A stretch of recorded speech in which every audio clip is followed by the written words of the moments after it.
kenapa kita mengambil topik ini? Kita selaraskan dengan program dari ICF Global juga. Kalau kita lihat di dalam webnya, itu banyak sharing-sharing tentang COVID-19 ini. Dan ini pun di Indonesia, di Jakarta tepatnya, sedang lagi posisi puncaknya, puncak awal, belum puncak yang benar-benar peak gitu ya. Jadi topik ini kiranya tepat, semoga bisa mengklirkan, bisa menyaring, harapan saya, bisa menyaring informasi yang masuk bertubi-tubi di dalam diri kita, di dalam WhatsApp kita, sehingga terkadang kita tidak tahu mana yang harus dilakukan, mana yang perlu dan sederhana dilakukan untuk menanggapi ini.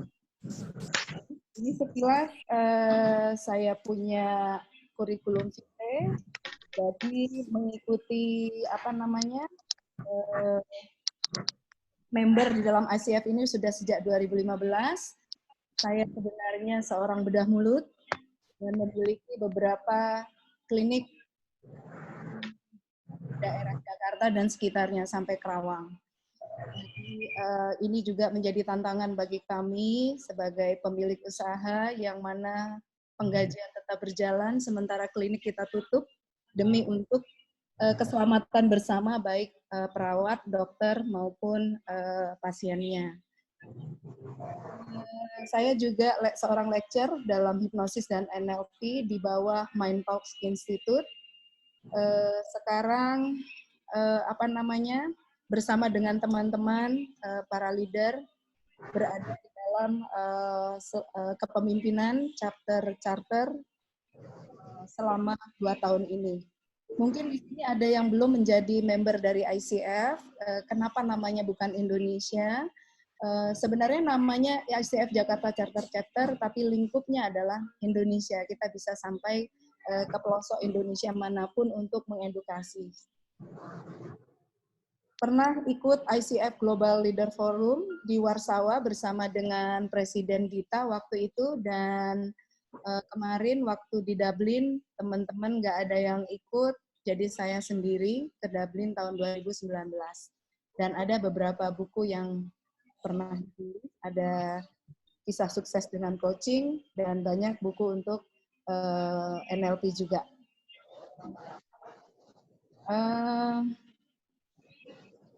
Ya, jadi hari ini kita punya 2 agenda, yaitu meningkatkan awareness kita sebagai coach mengenai dampak COVID ini terhadap aspek kehidupan kita dan orang-orang di sekitar kita.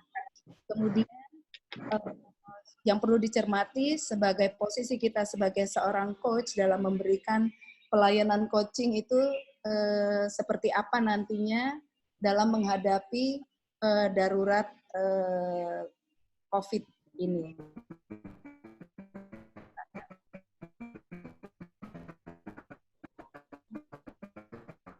Nah, ini CEO kita, CEO ICF Leader, ada beberapa pesan yang disampaikan di dalam wall-nya ICF, Jakarta Charter Chapter, yaitu bahwa apapun kondisinya, gitu, kita sebagai seorang coach bertanggung jawab dalam memberikan pelayanan, dalam membagi cinta kasih kita, memberikan caring, walaupun dalam situasi yang sulit saat ini, krusial gitu ya, tapi kita tetap memiliki justru posisi seorang coach ini penting di sini. Intinya dalam arti banyaknya informasi yang diberikan terkadang memberikan suatu kecemasan bagi para klien-klien kita, sampai tidak bisa menentukan mana sih yang penting buat kita gitu. Jadi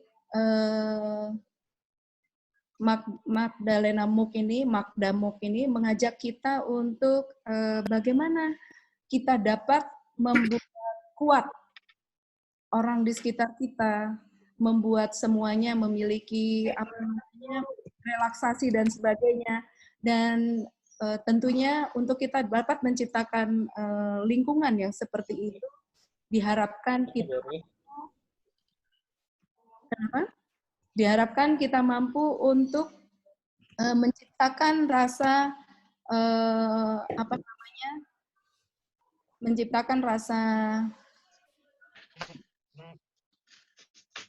tenang, rasa rileks dulu pada diri kita, gitu. Jadi di sini dia juga menekankan bahwa jaga diri untuk jangan sampai kita mengalami selalu berada dalam pernafasan yang bagus, tidur yang cukup, latihan yang cukup, sehingga dapat mencapai suatu keadaan seperti apa yang disarankan. Harapkan sebagai suatu komunitas kita dapat saling menjaga, banyak yang dapat kita berikan pada mereka yang membutuhkan aman dan kondisi darurat COVID ini. Jadi, ayo kita sama-sama menerima wabah COVID ini karena statusnya di Indonesia sudah dianggap sebagai wabah nasional yang bukan bencana alam, maka kita terima apa yang sudah terjadi sehingga kita dapat menciptakan lingkungan hidup kita yang sehat dan sejahtera. Nah, pada lembar berikutnya saya hendak memberikan gambaran perkembangan, penanggulangan, dan dampak COVID-19 lahirnya konteks Indonesia. Dapat kita pakai di sini. COVID-19 itu singkatannya coronavirus disease. Jadi gejala klinisnya yang saat ini adalah kalau sudah memberikan gejala klinis, itu muncul demam. Makanya banyak di kantor-kantor, masuk rumah sakit, dicek demam kita. Demam yang disebut demam adalah di suhu 38 derajat Celcius.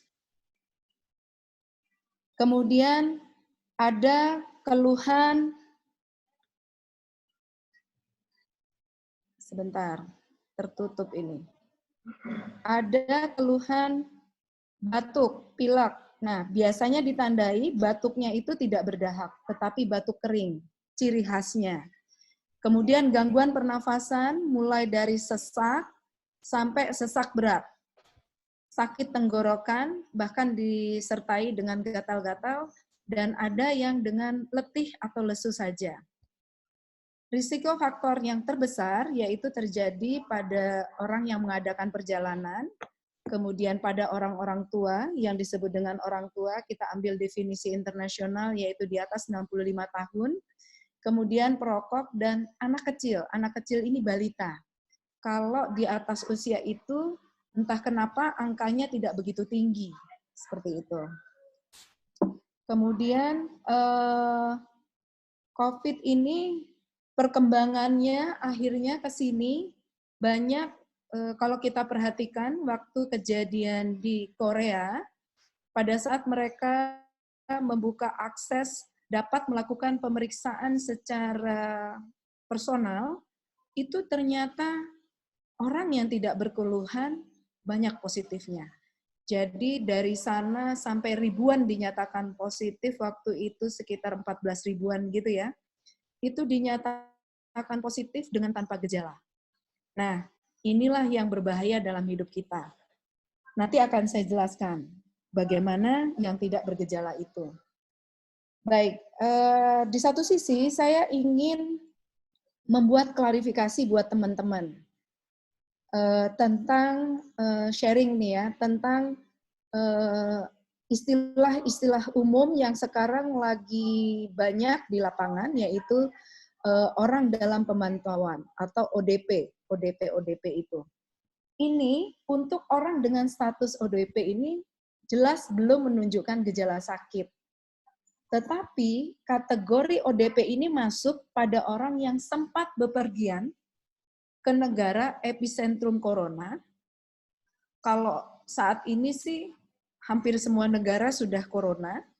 Jadi kalau kita bertemu dengan berkumpul, berada dalam satu perkumpulan, dan ternyata salah satu saja teman kita mempunyai riwayat pindah kota, karena di Indonesia hampir di seluruh kota ini sudah, berpindah kota saja di Indonesia, dan kita berkerumun dengan tanpa jaga jarak, itu sudah masuk dalam kriteria ODP. Apalagi kalau kita bekerja di dalam lingkungan rumah sakit. Serta kita datang ke dalam rumah sakit untuk sekedar cek atau mengunjungi orang sakit, itu sudah masuk dalam kriteria ODP, orang dalam pemantauan. Nah, saat ini kalau kita masuk ke dalam rumah sakit, nama, nomor telepon kita sudah mulai dicatat. Gitu. Jadi kriteria kita, bila kita berada dalam satu kerumunan, dan kerumunan itu ada satu orang yang suka keluar masuk kota lain, apalagi negara lain, dia sudah masuk dalam ODP. Kemudian istilah kedua yang nanti akan teman-teman sering dengar adalah PDP, pasien dalam pengawasan. Nah, ini adalah orang-orang ODP yang sudah menunjukkan gejala terjangkit COVID. Nah, gejalanya apa? Seperti apa yang sudah tercantum di slide sebelumnya. Demam, batuk pilek, gangguan pernafasan, sakit tenggorokan, letih, lesu, seperti itu. Kemudian, nah, PDP ini dianggap PDP, dianggap pasien, walaupun dia belum melakukan pemeriksaan swab. Nah, saat ini karena terbatas jumlah preparat untuk swabnya, setiap orang yang sudah datang ke rumah sakit dan menunjukkan gejala ini, biasanya akan berada pada, kalau di rumah sakit namanya di ruang triase. Kalau sekarang rumah sakit menyediakan tenda-tenda di luar rumah sakit, agar pasien-pasien yang baru datang menaikkan kelasnya dari ODP menjadi PDP, itu tidak terkontaminasi banyak di dalam rumah sakit. Kalau teman-teman lihat di beberapa rumah sakit, sudah ada tenda-tenda darurat di depan, itu adalah tenda yang diciptakan untuk mentriase, untuk menanyakan, mengklarifikasi, apakah ia benar panasnya ini panas karena suspek COVID, atau demam dari demam berdarah juga yang lagi tinggi saat ini. Gitu. Nah, ini sudah diperlakukan semua keluhan-keluhan seperti slide sebelumnya, itu diperlakukan sebagai pasien, dan nanti akan mendapat wejangan-wejangan dari dokter untuk apa yang harus diperlakukan di rumah. Nah, yang ketiga adalah istilah dengan suspek,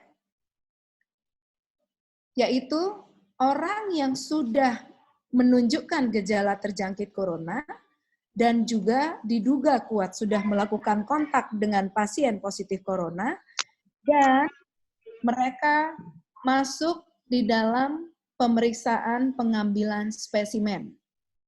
Jadi, spesimen yang diambil saat ini bisa dalam 2 tahap pemeriksaan, bahkan ada sampai ke dalam 3 tahap. Nah, orang-orang yang sudah di-swab ini, inilah masuk ke dalam keadaan suspek, karena dia belum positif atau negatif. Nah, perkembangannya sekarang, karena rumah sakit dengan kondisi ruang isolasi penuh, hampir di semua rumah sakit, bahkan rumah sakit COVID di Wisma Atlet yang berjumlah untuk 3.000 penderita, 1.300-nya buat yang sudah positif, itu saat ini kondisinya sudah penuh. Jadi,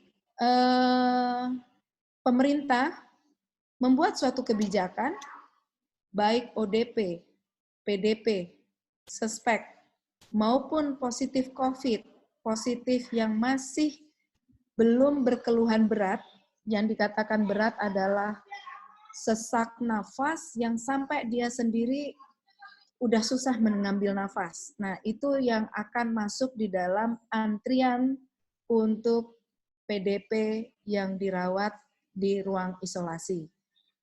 Nah, mereka ini yang tanpa gejala-gejala sampai sesak, itu akan masuk di dalam karantina atau isolasi mandiri, atau yang kita kenal di rumah saja, yang sedang digalakkan oleh pemerintah.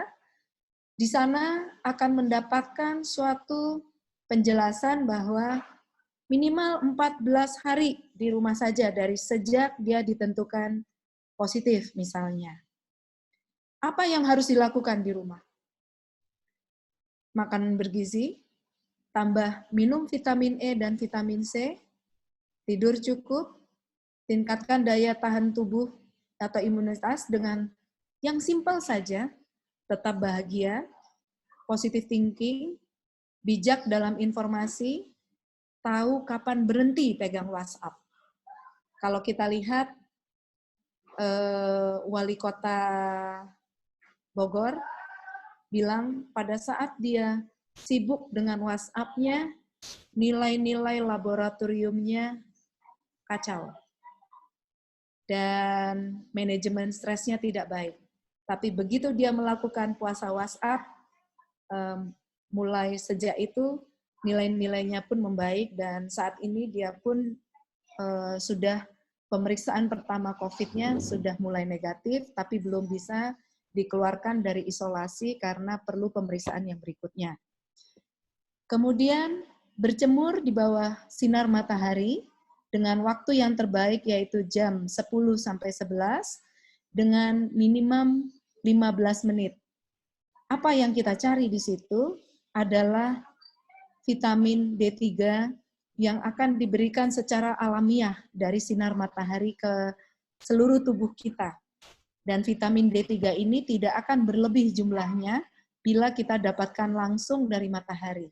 Karena dia akan tahu berapa jumlah yang cukup yang dibutuhkan oleh tubuh kita. Kemudian berolahraga minimal 30 menit dan pola hidup bersih. Pola hidup bersih ini yang sedikit challenge buat kita.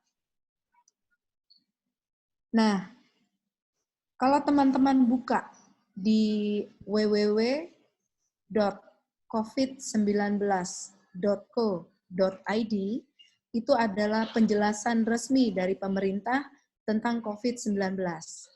Ternyata pemerintah telah melakukan telemedia, yaitu bersama dengan ini dia yang di bawah telemedia yang dia lakukan kerjasama, sehingga mereka akan mengedukasi.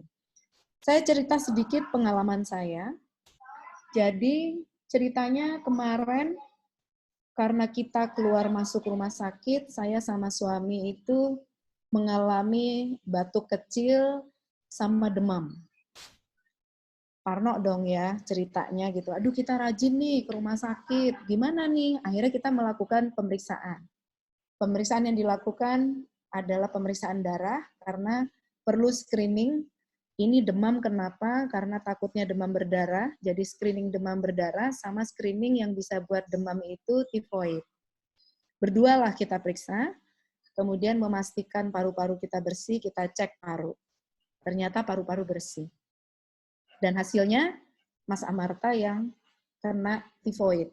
Jumlahnya cukup tinggi. Jadi dia demam karena itu. Akhirnya kita pesan obat-obatan melalui Halodoc karena di rumah sakit tidak lagi menyediakan obat-obat buat pasien rawat jalan. Nah, waktu memesan telepon melalui Halodoc, mereka langsung mengeluarkan dokter private gitu yang langsung mendata nama kita, kenapa beli obat itu, demamnya seperti apa. Dan pemantauannya luar biasa, 3 hari kemudian dia telepon lagi, apakah demamnya sudah turun. Kalau belum turun, disarankan untuk pemeriksaan lab darah. Dan info dari Dokter Halodoc itu saya mendapatkan suatu informasi bahwa Prodia juga sudah mengadakan kerjasama dengan pemerintah. Jadi kalau kita merasa demam, kita tidak perlu datang lagi ke laboratorium, kita cukup menelpon Prodia terdekat, mereka akan mengirimkan orang untuk melakukan pengambilan darah. Seperti itu.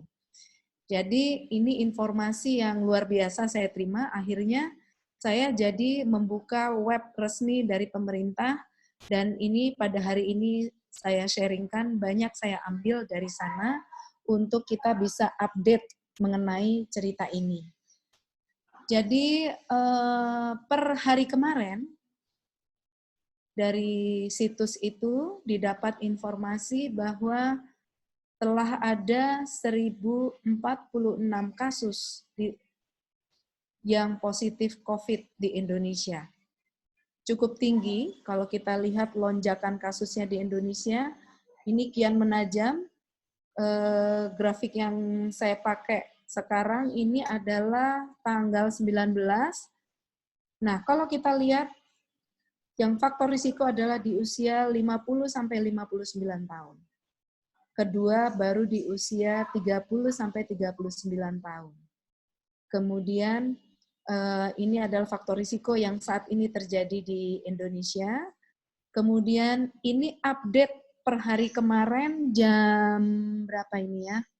Ada jamnya pukul 12 malam kalau nggak salah. Saya ambil. Lihat grafiknya sudah sangat tinggi dan ini sebaran yang positif COVID-nya. Jadi ini perlu kita pantau daripada kita mendengarkan informasi-informasi dari WhatsApp yang lain. Kita buka kesadaran kita dengan membuka www.covid19.co.id.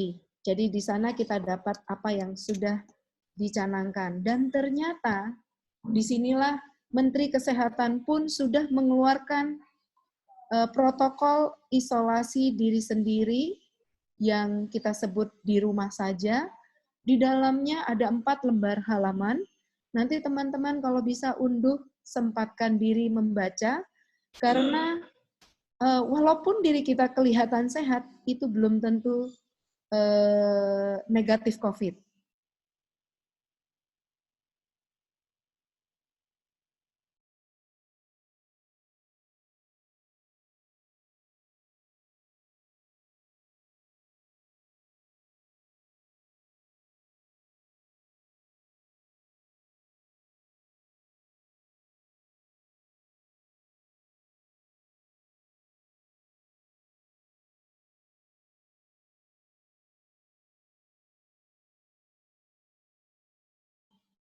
Bencana alam, kepolisian mengingatkan untuk agar kita patuh mengikuti saran-saran pemerintah, karena bila tidak patuh ada ancaman pidana penjara 1 tahun. Nah, atau tentang karantina kesehatan, kalau kita keluar rumah akan ada denda pidana 1 tahun atau denda paling banyak 100 juta. Nah, ini saya belum melihat, belum menerima laporan, belum tahu juga apakah sudah ada langkah-langkah dari kepolisian. Kalau saya lihat di kompleks saya saat ini, jajaran yang berlaku adalah kendaraan dari puskesmas selalu keliling untuk mengedukasi kita untuk selalu stay at home, kemudian menyebarkan telepon hotline-nya, kemudian ada dari bagian keamanan kota wisata juga yang melakukan peringatan, dan beberapa yang masih melakukan kegiatan di pinggir jalan didatangi dan diingatkan. Jadi kelihatannya ancaman ini belum mulai diberlakukan, tapi dengan adanya muncul ini berkali-kali di beberapa WhatsApp dan Instastory maupun Instagram, kemungkinan ini akan diberlakukan karena PP-nya udah keluar, Permenkesnya juga sudah keluar. Jadi waspada ya teman-teman untuk stay at home-nya dilakukan dengan khusyuk. Kemudian Nah, ini ICF sudah menyediakan juga sumber daya informasi bagi para coach yang ingin melakukan kreativitas coaching session-nya. Silakan Mbak Sarilani untuk mengganti videonya untuk di-sharingkan ke teman-teman. Baik, Mbak Irun, terima kasih. Saya akan mengambilkan satu video dari resource yang disediakan di lamannya ICF, khusus resource untuk Corona. Dan sebetulnya teman-teman bisa akses juga, sayangnya video-videonya itu biasa, kalau Amerika dia pakainya Vimeo. Jadi either teman-teman memakai VPN untuk membukanya, atau kalau saran dari Coach Jimmy juga bisa pakai Opera. Dan banyak sekali media di sini.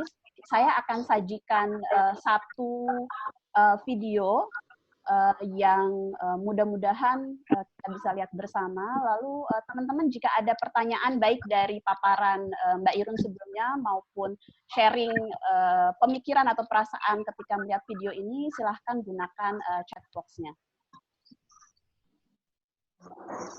Fresh.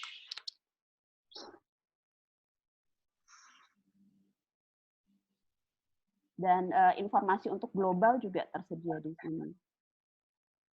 Ya, global sangat edukatif. Hi and welcome. My name's Jennifer Britton. I want to welcome you to this Conversations in the Virtual Space Getting Started. For the better part of the last 30 years, I've been working with teams, learning professionals, and coaches, as well as leaders, helping them make the transition from the face-to-face to the virtual space. I am the author of several books, including From One to Many, Best Practices for Team and Group Coaching, and my 2017 book, Effective Virtual Conversations. This video is special for ICF members, and in it, it's the first of several. We're going to be looking at what's different in the virtual space. We're going to look at what might stretch you as you make the transition from in-person to virtual. And we're also going to talk about the ICF core coaching competencies in the remote space. As I said, this is one of many videos, and future videos are going to look at the top 10 and how to actually leverage some of the technology. As you make the transition with your clients from face-to-face to in-person, there may be some things that shift. Our cues are different, especially if we are only on the phone-to-phone. People may be feeling more isolated or lonely, and we may feel more at a distance. I want to share with you a couple of very practical things you can be doing to help yourself and your coaching clients navigate this shift. First of all, what's different in the remote space? We might find that our pace is a little different, the type of interactivity is different, and the way we build trust and connection is different. I like to say things get magnified in the virtual space, and we only see what's on the screen. So curiosity is key in this work, as is using the visual cues that we have on the screen, as well as potentially incorporating metaphor and other visual cues. What do coaches find challenging as they make the shift?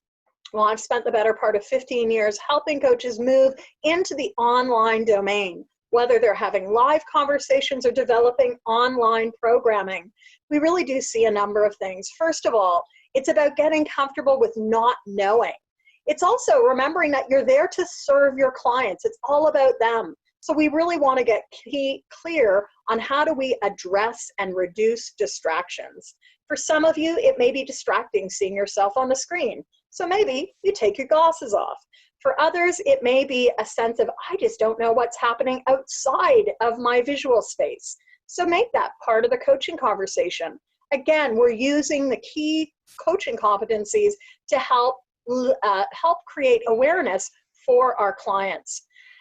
As you get more confident with virtual tools, you will hopefully move out of the not knowing space into at least knowing how to navigate the virtual space. So with it, it's a reminder that it's still all about the ICF core coaching competencies. We want to be very intentional in how do we design the coaching agreement. We want to be using great communication skills, listening for not only what is being said, but also the pace, the speed, the pauses. We also want to make sure that we're asking great questions, not questions to figure out what's happening in the context, but questions for the client to really explore and discover for themselves. Trust and intimacy is key in this work. If we don't have trust and connection, it is very hard to be moving into the coaching conversation. We may be having a nice conversation, but it's probably not a coaching one. And also, I'd like you to think about, what is your presence? What do you notice about your presence and how that shifts in the virtual space? Are you that lighthouse? Are you that beacon? Are you that place of safety and a place for people to explore as we navigate into a more virtual space? In my writing, in my most recent writing under the Remote Pathways banner, I have been talking a lot about 7 enablers that help us in the remote space. As we move through this podcast series at Remote Pathways, I'll invite you to listen in. And I really like to share a little bit more about, how do we look at communication, clarity, connection, how do we build strong culture and create an environment for enabling virtual and remote conversations so people feel connected and not disconnected.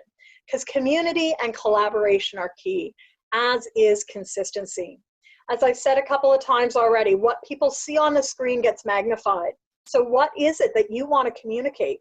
Who are you as a coach, and how is that translated? Part of this may be becoming more comfortable and confident with new skills. And if you've been coaching for a while, maybe you've gotten really confident in the way that you've done it. It takes time. And I remember about 5-6 years ago, as I transitioned out of phone only to Zoom calls, it took some time getting used to seeing me on the screen. It also took time getting used to all of this visual input that I was not used to. So with your clients, co-design, what can your virtual and remote conversations look like? This is just a tip of the iceberg, but one key tip is to really make it visual. Again, in the in-person environment, we can be seeing each other. So are you going to stream? Are you going to have a shared screen? Is there something you can look at or create together? Ultimately, there's a lot more in this whole area. I'm going to invite you to check out a couple of different resources. Number one, for the last several years, I've been pulling tips from my 2017 book, Effective Virtual Conversations. Every Monday over at the Teams 365 blog at my main site, potentialsrealized.com, you're going to find an effective virtual conversation tip. Check them out. There's more than 125, so definitely use them. You may also want to download the remote working white paper I've just completed, and I've subtitled it, When You Need to Get Up to Speed Quickly. So that white paper is geared not only for coaches, but also for remote teams, remote professionals, remotepreneurs. If you have clients, please point them to that resource as well. You can always pick up a copy of Effective Virtual Conversations at Amazon, and in my typical writing style, it's full of tools, tips, and ideas to help you, whether you're leading a webinar or whether you're leading a coaching conversation. Finally, maybe you'll join me for an upcoming Virtual Facilitation Essentials program. That is an ICF CCE approved program, which gives you not only skills, but practice in leading and having conversations in this space. I hope that you found this useful. Before you hang up or disconnect, write down what is important and what you're going to take forward. Also, make note in your schedule when you're going to put this into practice. We know what doesn't get scheduled doesn't get done, according to Peter Drucker, and that gets magnified in the remote space. So one final tip, think about how you can get things done, part of our ICF coaching competency of designing actions with your clients in the remote space. Thanks again for joining me, and I hope you'll tune in for our next of this series. Have a great day. Baik, terima kasih. Mudah-mudahan video tadi sedikit membantu men-trigger pemikiran kita untuk bagaimana kita dihadapi oleh situasi di mana kita harus mengembangkan new normal, normal yang baru untuk pekerjaan kita atau profesi kita sebagai coach. Dan di halaman ICF untuk tools untuk para coaches, informasinya juga videonya sangat banyak. Dan tadi barusan saya diinfo oleh Coach Tino Gunawan, series dari Jennifer Briston di luar dari website ICF itu tersedia di YouTube. Nanti teman-teman yang aktif member, kita akan share link YouTube-nya sehingga mudah-mudahan semua series dari Jennifer Briston bisa membantu kita untuk juga menghadapi situasi yang mendesak ini. Nah, sebelum dilanjutkan oleh Mbak Irun, mungkin kita mau dengar ya Mbak Irun dari teman-teman coaches ketika melihat videonya atau refleksi lah ke pengalaman apa yang kita hadapi akhir-akhir ini. Hal-hal apa sih yang buat teman-teman beresonansi dalam kaitannya dengan profesi kita sebagai coach? Silahkan yang menggunakan kolom chat, silahkan yang mau menyampaikannya langsung, silahkan dibuka mic maupun videonya. Kita Silahkan. buka ya penanya dulu kali ya, Kak Sari ya. Betul. Silahkan teman-teman. Ayo kita banyak berdiskusi di sini. Tentunya teman-teman ada pengalaman atau apa dari video-video itu yang bisa kita ajak bersama-sama. Saya boleh. Silakan Boleh, Kak? Pak. Boleh. Silakan Pak Paulus, videonya dibuka biar kita bisa lihat wajahnya Pak Paulus. Oh iya, belum mandi ya. Saya lebih confident nggak pakai video. Oh baiklah, silahkan Pak Paulus. Just kidding, just kidding. Halo semuanya. Jadi memang dalam setahun 2 tahun terakhir ini saya sudah mulai training pakai online ya. Salah satu kendalanya itu bandwidth itu. Ketika udah mulai 20 orang, udah mulai susah tuh. Ada yang putus, ada yang keluar tuh. Ada yang kleong, kleong, kleong. Bunyi kayak pabrik. Nah, itu mungkin ada teman-teman dari teman yang lain yang bisa membantu saya gimana itu. Walaupun udah di switch off, udah di mute semuanya, video udah di mute, semuanya udah di mute. Dan teman-teman memang mungkin salah satunya mereka punya itunya kurang bagus internet itunya ya, signalnya. Kemudian challenge yang kedua di dalam ini di dalam online ini yang saya temukan memang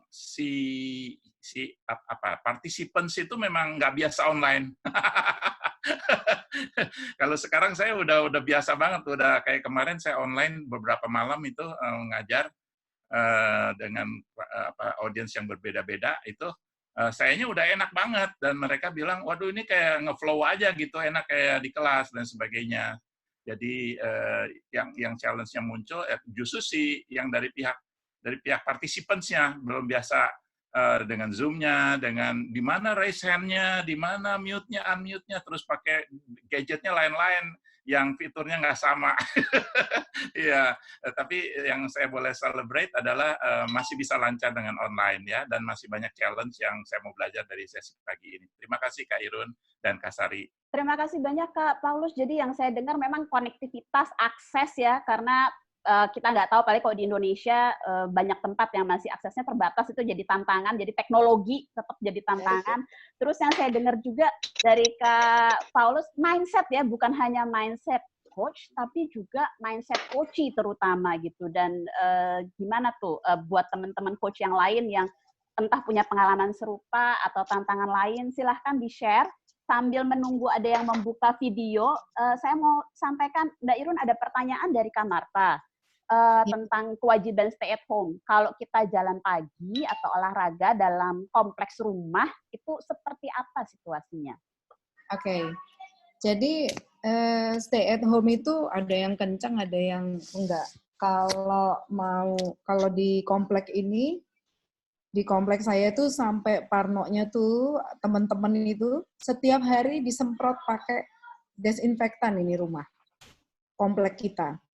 Jadi merasa kalau jalan-jalan nggak apa-apa. Kalau saya sih berpikir cuma satu ya, virus itu ada di mana-mana. Virus itu bukan hanya COVID. Kebetulan COVID-19 ini yang lagi naik daun dengan gejala dan tanda yang terlalu cepat gitu penjalarannya. Jadi kalau mau jalan di luar, nggak apa-apa, tapi tetap perhatikan jaga jarak. Jaga jaraknya itu tetap diperhatikan. Itu aja. Terima kasih Kak Irun. Satu lagi, yang tadi secara hukum katanya kan betul-betul di situ strict, ditemukan di depan rumah bisa dihukum sampai berapa, itu gimana ya, sampai sejauh mana? Bukan ditemukan di depan rumah, tetapi lebih ke arah berkerumunnya. Oh, I see. Oke. Ya. Keluar dari rumah, mau jemuran, terus kita cuma berdiri sendiri, berdiri berdua dengan orang di rumah kita, dengan berjarak, itu juga nggak apa-apa. Kalau kita, jadi yang nanti akan kena hukuman adalah yang benar-benar bergerombol, berkerumun. Oke. Kalau maaf, boleh sedikit lagi kalau ke supermarket? Ke supermarket nggak apa-apa. Di situ challenge kita adalah supermarket ini kan wajib ya kita datengin atau pasar. Sekali-sekali lah ya, iya. Tetap kata kuncinya adalah jaga jarak ditambah kebersihan. Oke. Iya, terima kasih Kak Irun, sangat membantu. Jaga jarak itu artinya waktu antri itu kita pastikan kalau sepanjang troli itu udah cukup. Jadi yang masalah kalau nggak pakai troli, jadi kita ingatkan aja sama yang di belakang kita, tolong agak jauhan sedikit. Pakai maskernya ya, tetap. Kemudian nanti begitu sampai di rumah, plastik dan sebagainya ini kan udah membawa sesuatu. Nah, ini saya sempat komunikasi sama teman-teman, kalau di depan rumah kita ada keran air, baiknya di dekat keran air kita taruh sabun. Baik itu sabun batangan, sabun colek, sabun cair, boleh. Jadi semua belanjaan kita atau minimal tangan kita atau belanjaan kita, jadi kita udah siapkan tas yang memang udah kita siapkan sebelumnya, kita masukkan barang-barang yang udah kita cuci tadi, nah di dalam baru kita bersihkan kembali. Itu yang kalau sampai benar-benar kata-kata bersihnya itu. Jadi ini ada challenge ya, karena droplet yang tersebar pada saat kita ngobrol itu diam di udara itu sekitar 2 jam dia baru jatuh ke tanah. Oke. Terima kasih Kak Irun, membantu sekali. Ya.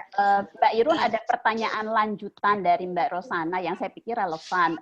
Dan setelah itu saya mau kasih kesempatan Coach Fiona untuk share, karena tampaknya Coach Fiona akan memberikan layanan free coaching untuk jumlah orang yang cukup besar, dan pastinya sudah ada tantangan-tantangan yang diantisipasi. Jadi kalau izin Coach Fiona bisa share tantangan yang diantisipasi dan strategi yang dilakukan supaya bisa bantu kita semua di yang hadir di sini untuk juga bisa belajar.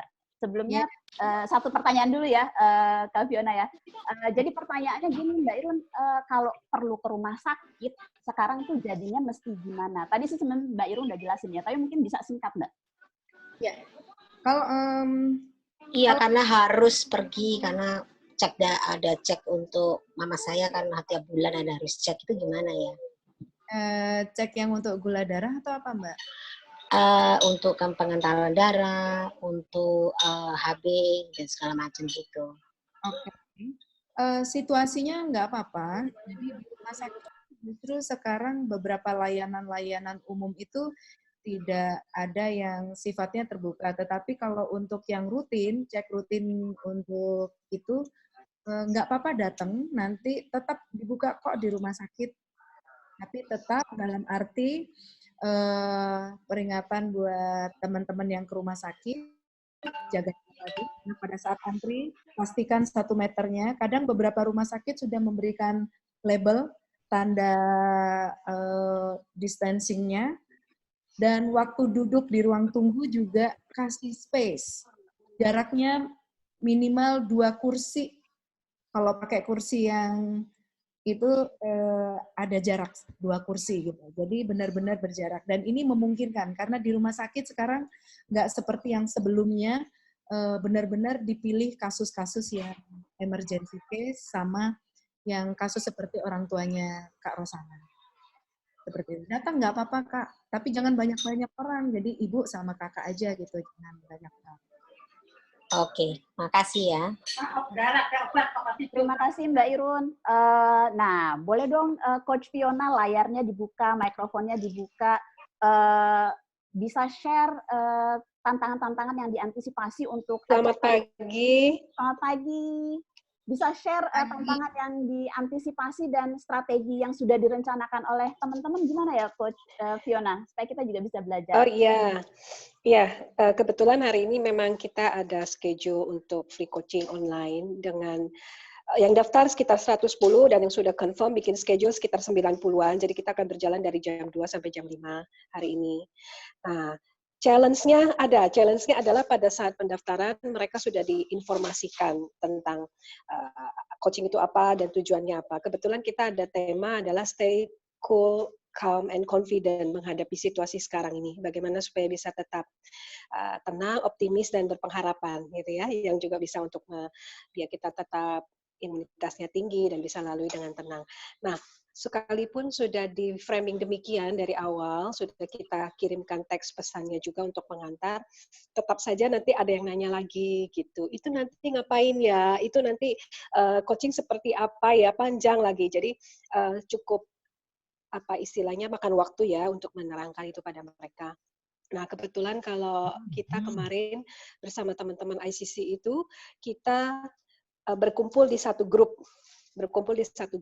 Awalnya karena kita juga masih proses belajar ya, belum begitu fasih menggunakannya, kita teman-teman yang mendaftar itu semua kita kumpulkan di grup, lalu kita assign coach gitu. Misalkan contoh, Bapak A dengan coach X gitu, Bapak B dengan coach Y gitu ya. Kita jodoh-jodohin, jadi saya jadi mak comblangnya di situ, jodohin antara coaches yang masuk dan coachnya gitu ya.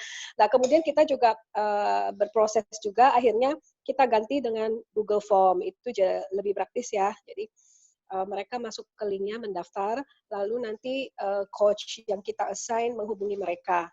Ya, alhamdulillah puji Tuhan, beberapa hari ini akhirnya berjalan dengan baik dan semua sudah dijodohkan gitu. Jadi siap bertugas. Kita rata-rata satu coach itu pegang 2-3 coaches hari ini. Jadi kita satu tim sekitar 40 orang.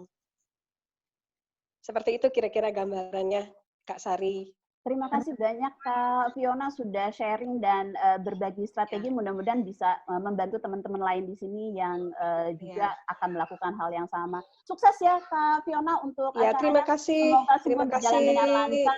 Kak Sari, Kak Irun, dan teman-teman semua. Nanti kalau misalkan ada yang mau di-sharingkan teknisnya, karena kita udah proses seperti ini, silakan japri saya aja. Oh wow, oke, keren banget Kak Fiona. Jadi sama-sama Kak, terima kasih. Nanti tinggal ditunggu teman-teman pengurus yang di program Kak Revo dan Kak Uncle Tom yang akan kontak Kak Fiona. Thank you banget ya Kak Fiona. Terima kasih, sama-sama. Satu topik nih Fiona. Buat member. Thank you. Baik, kalau begitu Mbak Irun silakan Mbak dilanjutkan. Paling tidak dapat gambaran memang dari beberapa orang yang sharing ini bagaimana memang ada isu teknologi, lalu mindset, lalu bagaimana kita merasa nyaman gitu ya. Kalau saya boleh share, saya ngobrol sama seorang dosen yang mendadak harus ngajar online. Pesannya itu satu, dia bilang sebagai dosen, sebagai siapapun yang berkontribusi untuk kebaikan orang lain, pastikan diri kita sendiri itu punya compassion-nya, punya kasih sayangnya. Teknologi itu bisa nyusul, kita pakai yang kita biasa gunakan dan nyaman, dan energi itulah yang akan menyebar lebih banyak. Bener banget itu Kak. Nah, ini saya akan lanjutin ya teman-teman coaches. Nah, tantangan dan peluang coaching di saat wabah COVID-19. Apa yang perlu kita perhatikan di sini? Nah, proses coaching tetap bisa sangat disarankan nomor 1 ya, online atau offline tatap muka. Nah, nanti kita lihat masing-masing mempunyai satu keunikan, satu kelebihan, dan ada juga kekurangannya di satu sisi. Jadi kita pelajari nanti mana yang paling nyaman untuk situasi COVID seperti ini. Nah, kalau kita ambil yang nomor 1, dari core kompetensi, kita mempunyai suatu tantangan yang luar biasa pada saat kita mau meng-online. Pertama, di dalam core kompetensi itu bagaimana kita membangun trust dan intimacy dengan coach kita. Ini sering banget nih di beberapa bertanya gitu, gimana dia mau membangun hal ini gitu. Kalau dari saya sedikit akan sharingkan gitu, cara membangun trust-nya tadi adalah dengan memakai suatu teori yaitu pacing di dalam NLP, di mana yang paling utama pacing-nya adalah pacing auditory. Karena Di sini sangat penting bagi kita mengamati bagaimana intonasinya, bagaimana tonasinya, getarannya pada saat dia berbicara, dan sebagainya. Itu dapat menjadi satu hal yang membuat klien kita tuh nyaman. Kita menyamakan intonasi, warna, vibrasinya, bahkan kalau dia orang Jawa, kita ikut, kalau kita bisa meniru logatnya, kita ikut logatnya. Karena auditori ini menjadi penting di sini. Kemudian yang kedua, tantangan yang kedua adalah coaching presence. Presence. Jadi gimana sih menciptakan present di dalam kita lagi online, apalagi kayak Coach Fiona tuh, ribuan orang, ratusan orang gitu ya.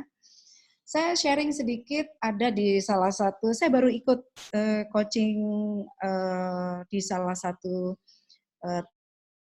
tools tentang coaching di salah satu online edukasi. Itu unik. Bagaimana menghadirkan presence di situ? Dia menghidupkan musik. Nah, musik itu yang dikatakan sebagai pause. Gitu. Musik itu tidak lama, hanya diberikan sepanjang 5 menit, gitu. Tapi ada frame di luarnya. Oke, sebelum kita masuk, 35 menit sampai 45 menit ke depan, apa yang benar-benar ingin kita peroleh solusinya. Sebelumnya saya hidupkan musik, dalam musik ini fokus pada permasalahanmu, nanti baru kita mulai untuk diskusi lebih lanjut. Kemudian kita memberikan time space. Nah, hal ini pernah saya lakukan sama 5 orang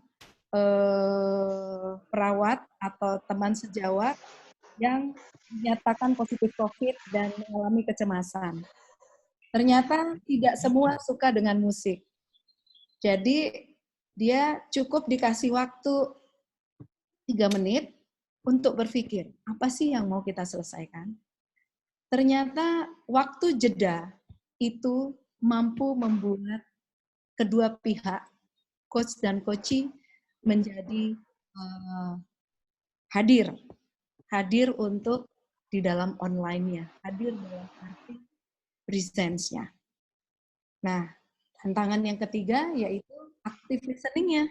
Apalagi kalau seperti yang dikatakan oleh Pak Paulus tadi, lagi enak-enak ngobrol, ada suara berisik sana, berisik sini, ada kokok. Tadi pagi saya sempat meng-coaching teman bersepeda juga, ada kokoknya ayam masuk gitu. Dan itu cukup membuat, maaf ya coach, ayam saya masuk. Padahal saya nggak dengar suara ayamnya, tapi dia merasa terganggu. Jadi ini yang membuat kadang-kadang keluar masuk dalam sesi coaching. Memang ada challenge terbesarnya di 3 core kompetensi ini. Nanti kita akan, saya minta kita banyak lebih berdiskusi di 3 core kompetensi ini. Dan saya sudah sharingkan beberapa pengalaman saya harap kita bisa belajar dari teman-teman juga tentang hal ini.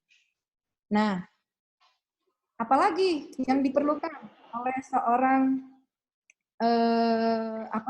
coach apabila hendak atau ingin untuk melakukan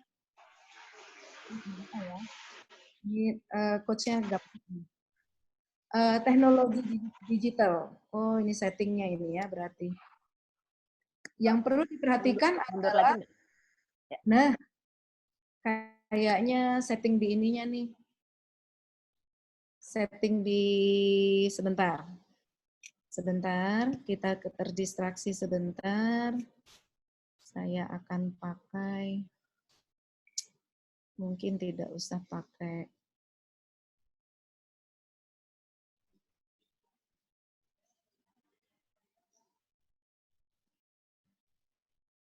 Oke, mudah-mudahan. Ya, apa sih yang kita perlukan kalau kita online? Nah, ini adalah teknologi digital yang kita perlukan. Apa saja?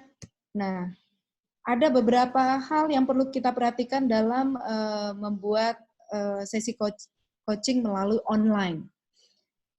Pertama adalah apa sih tools yang mau kita pakai untuk booking calls, untuk booking time frame kita agar kita tidak ketinggalan gitu ya.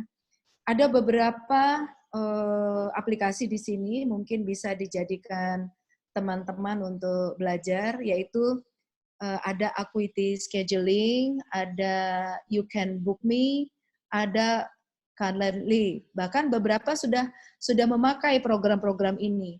Nah, sekarang menghadapi situasi-situasi yang banyak social distancing, yang banyak stay at home itu, aplikasi ini tadinya berbayar. Kayak Calendly ini agak berbayar ya kalau kita mau konekkan ke Google ataupun dia bisa terkonek juga ke Zoom gitu ya.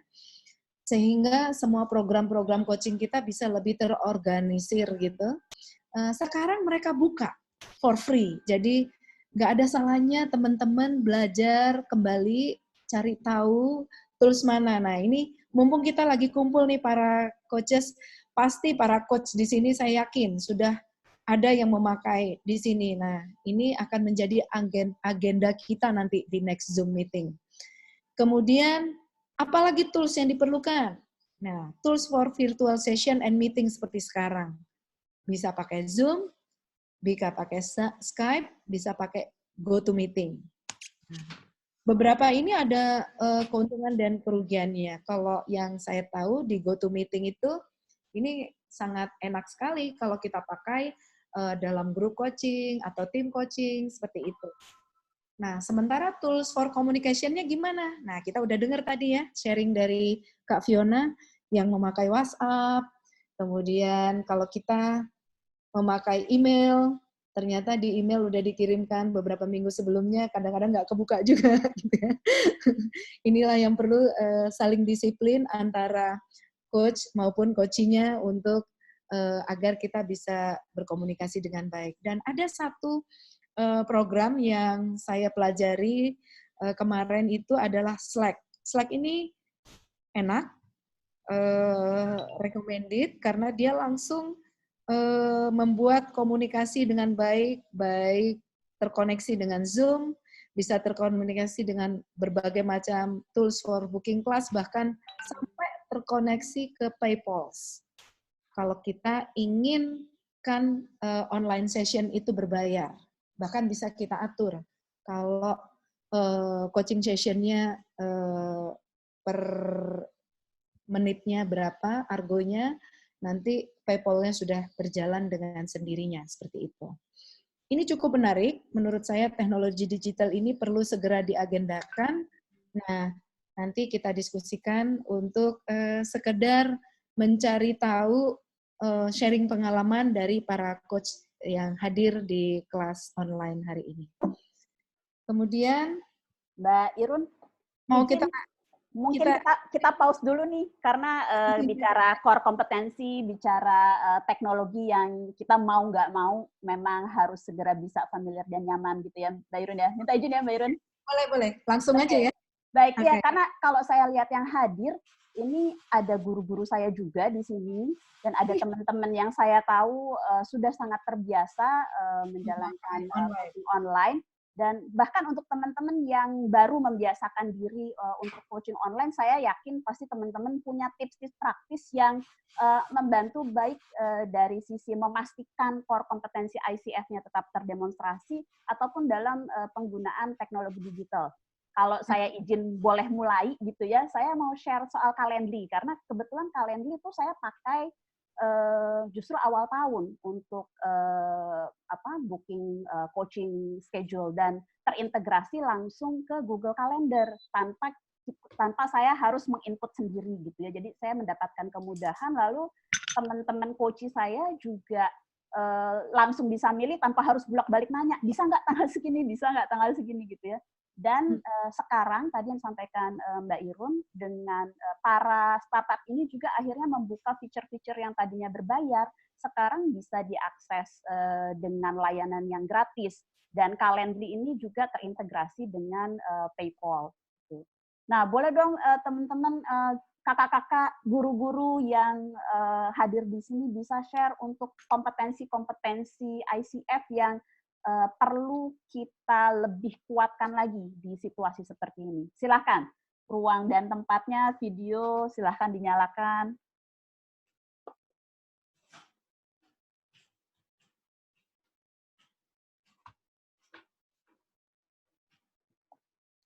Boleh, silakan.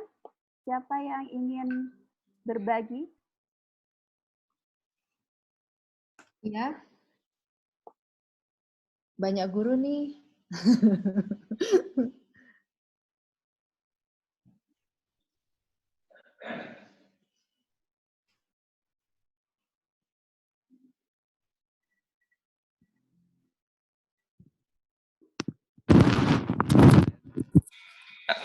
Langsung, Kak Dedi. Ya, kasih kakak semua izin berbagi pengalaman terkait dengan situasi yang seperti ini.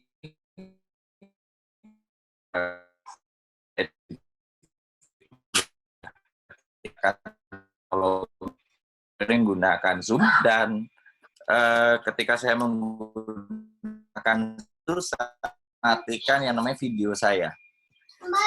Karena video saya itu ketika saya berinteraksi dengan coach saya, secara pribadi saya terganggu dan itu bisa mengganggu free sensing saya dan active listening-nya. Jadi ketika saya mematikan yang ada di dalam layar saya itu hanya video coach saya, itu membuat saya lebih merasa saya itu full untuk coach saya ketimbang saya melihat video saya sendiri. Selain itu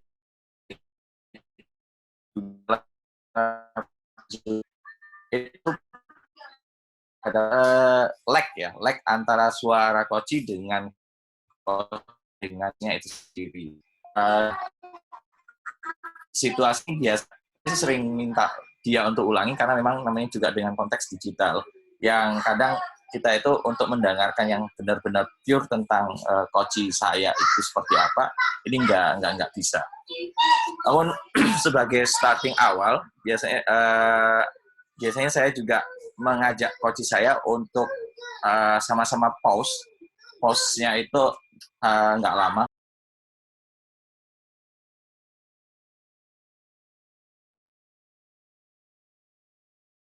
Mikrofon bentar.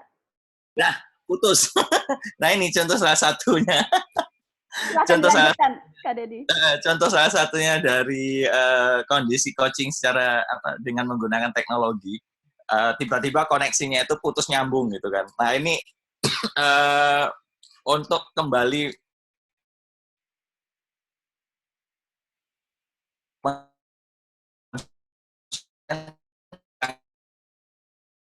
itu adalah apa yang harus dilakukan. Nah, kalau Six Second punya, setiap kecemasan yang dimunculkan oleh diri kita itu sebenarnya memiliki nilai. Nah, jadi ketika saya memahami ini akan terjadi diskoneksi di dalamnya, maka yang saya siapkan adalah untuk tetap cool atau istilahnya standing di dalam momen by momen terakhir yang saya miliki dengan coach saya untuk kembali saya sampaikan untuk kembali saya perjelas kepada coach saya seperti apa kelanjutannya.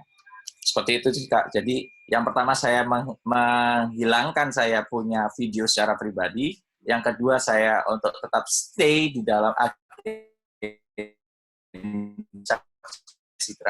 sesi terakhir yang saya tangkap.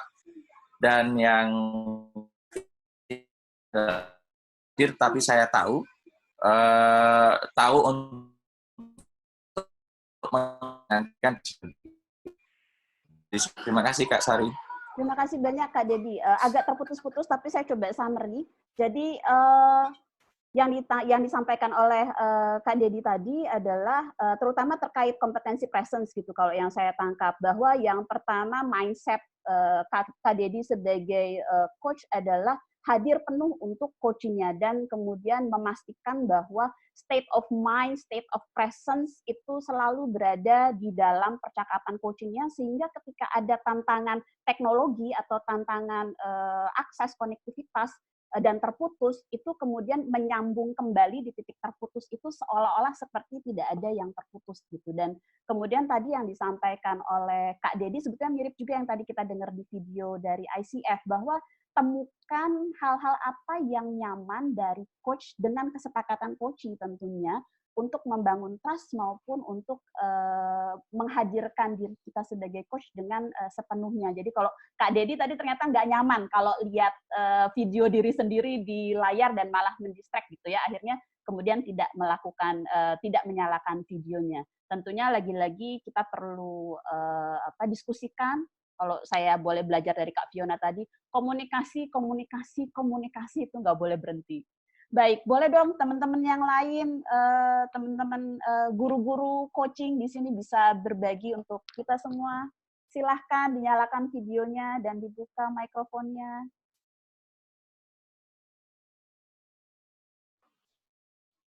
Coach Diala, coba dong. Nah, ada yang minta Coach Diala nih. Boleh dong, Coach Diala. Ada request Kak Rudi Effendi. Ya, Kak Rudi. Silahkan, Coach Diala dulu, baru Coach Rudi. Ini ada request loh. Iya nih. Silahkan, Coach Diala silahkan. Ya, makasih Coach Sari. Mohon maaf ini saya videonya tetap off karena lagi ada di ini. Di apa namanya, situasinya tidak nyaman, lagi di luar. No worries. Silakan di-share Kak untuk bagaimana hal-hal apa yang kita harus perkuat di demonstrasi core kompetensi di situasi seperti sekarang ini. Coach Diala, apa yang Coach Diala praktekkan? Terima kasih. Ya, sekitar hari Selasa kemarin jam 10-an memang ada sesi coaching yang saya jalanin ya dengan coaching. Kebetulan pada saat melakukan sesi coachingnya kita udah diskusi pendahuluan di depan ya terkait dengan aspek-aspek yang berhubungan dengan kenyamanan dan sebagainya.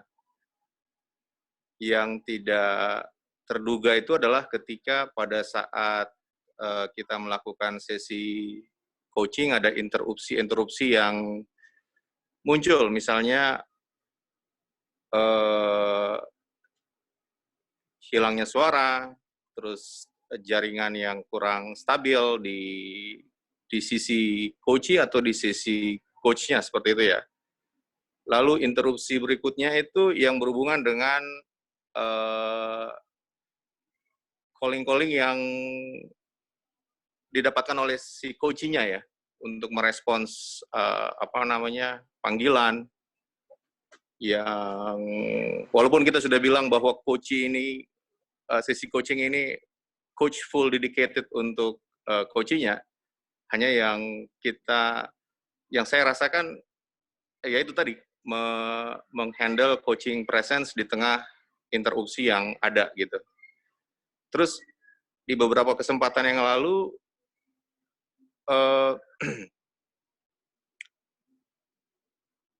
multi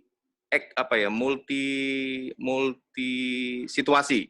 Jadi dengan adanya working from home, sesi coaching dilakukan membuat banyak sekali yang bisa dilakukan dalam satu waktu.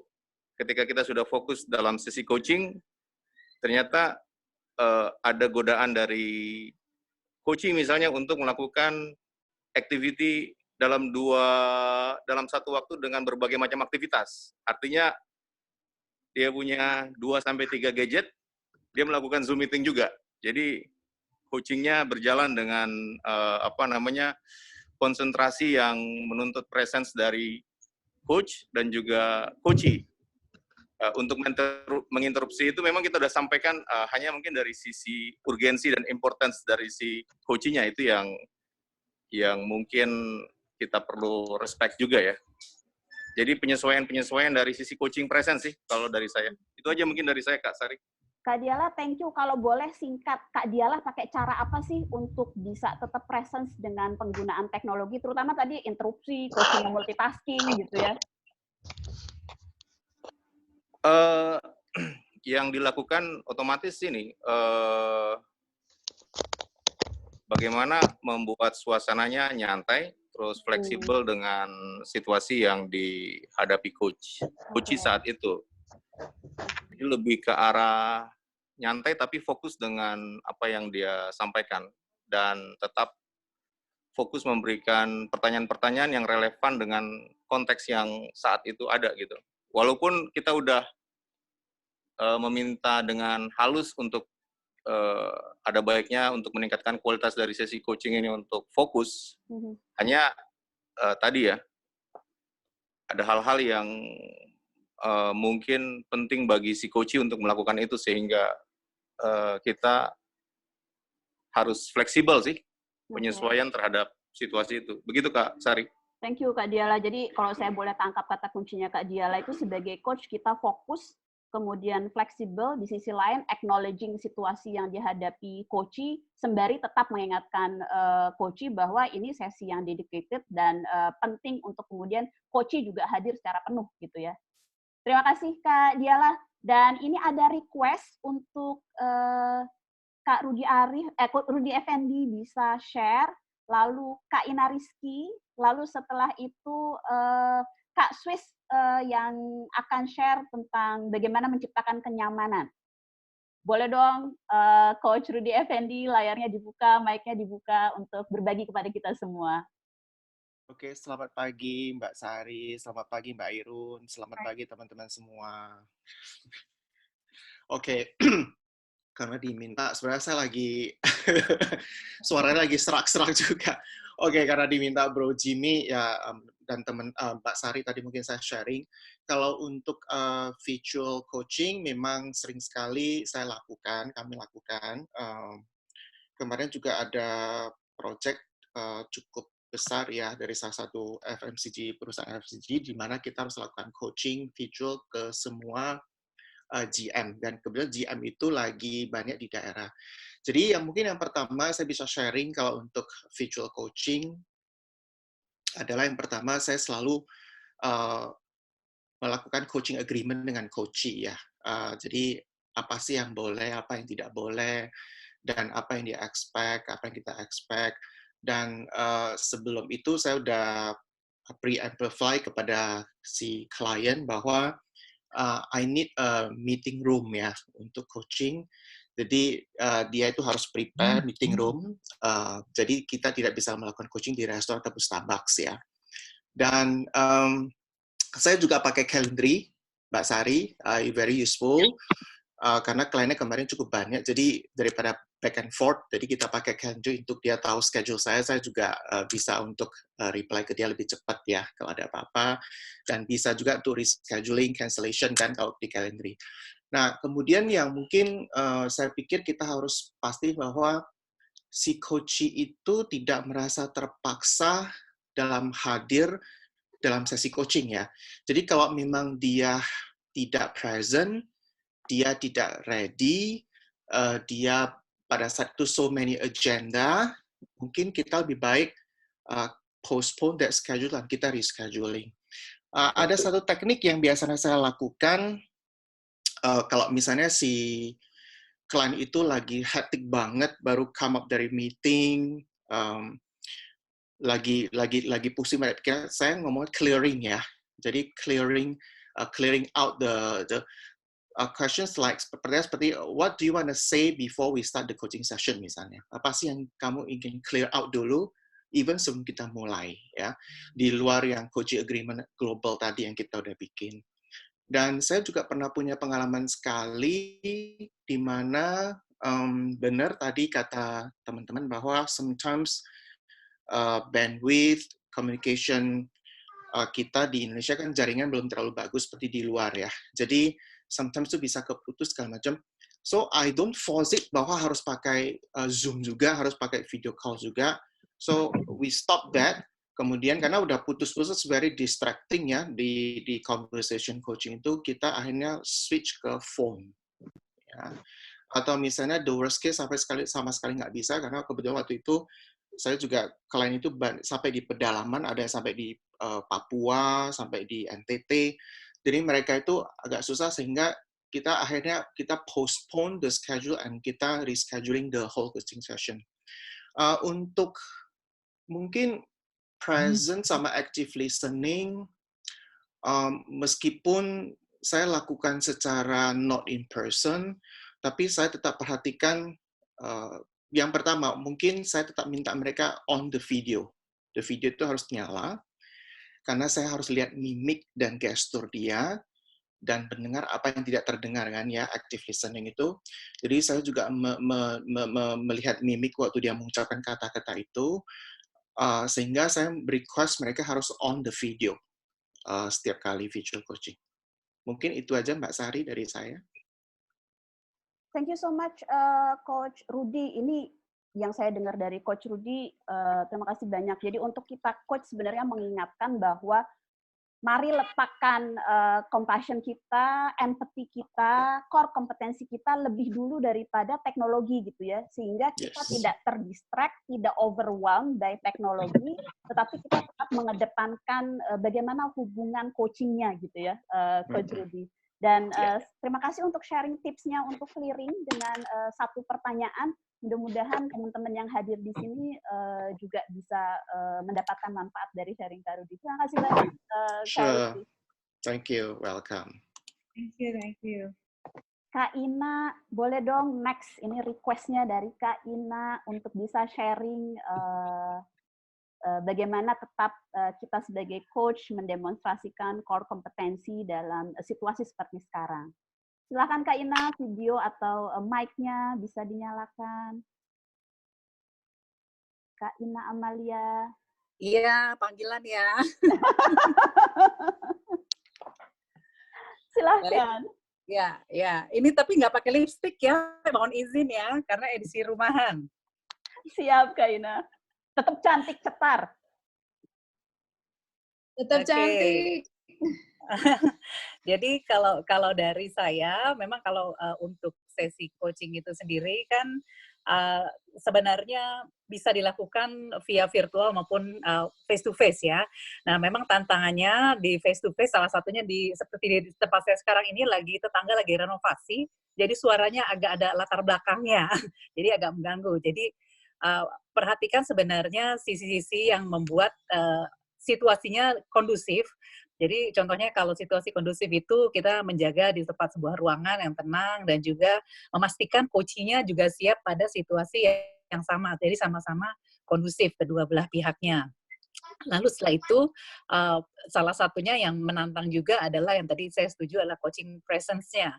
Nah, kalau coaching presence saya mungkin berbagi tips saja kepada teman-teman untuk kita sebelum sesi coaching itu bisa memulai dengan menggroundedkan diri kita atau membuat diri kita calm dan tenang dulu, memarkirkan segala macam bentuk situasi yang bisa mengganggu pikiran dan lain-lainnya, sehingga itu pun yang nanti kita minta kepada si coach kita juga untuk melakukan hal yang sama untuk memastikan dirinya fokus, tenang, dan juga memastikan tidak ada hal-hal lain yang bisa mengganggu dalam sesi coachingnya itu sendiri.